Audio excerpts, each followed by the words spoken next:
அன்புக்குரியவர்களே, உங்கள் அனைவரையும் ஆண்டவர் இயேசு கிறிஸ்துவின் திருநாமத்தினாலே வாழ்த்துக்களை வணக்கத்தையும் தெரிவித்துக் கொள்கின்றேன். தாவீது அரசன் தன்னுடைய நண்பர் யோனத்தானின் மகன் மேவிபோசேத்துக்கு உதவிகளை செய்கிறார். இந்த உதவி மதிப்பையும் மாண்பையும் அளிக்கின்ற நல் உதவியாயிருக்கிறது. தன்னோடு இணைந்து உணவருந்த அவர் வாய்ப்பு தருகிறார், விருந்தளிக்கின்றார்.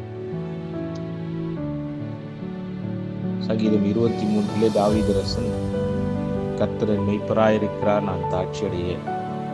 அவர் எனக்கு வேண்டிய உணவையும் தண்ணீரையும் எனக்கு நிறைவாய் தந்து வழிநடத்துகிறார் என்று கடவுளை மெய்ப்பராக கொண்ட தாவீது அரசன் சொல்கின்ற அந்த கூற்றுக்கிணங்க தானும் தன் இடத்தில் இருக்கின்ற மனிதனுக்கு உணவளிக்கின்றார்.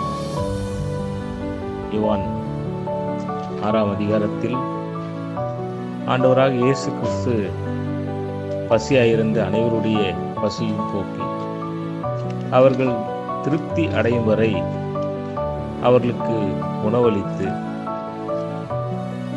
மகிழ்கின்றார். ஒருவேளை கடவுளை நாம் மெய்ப்பராய் கொண்டிருக்கிறோம், ஆண்டவரே நம்முடைய வாழ்வை வழிநடத்துகின்ற மெய்ப்பராய் இருக்கிறார். அவருடைய பிள்ளைகளாய் இருக்கின்ற நாம் நம்மிடத்தில் இருப்பதை பகிர்ந்தளிக்கின்ற பண்பை நாம் பெற்றுக்கொள்வோம். அப்படி செய்கின்ற போது நாம் கடவுளின் உண்மை சீடர்களாயிருப்போம். கடவுள் நம்மை ஆசீர்வதிப்பாராக.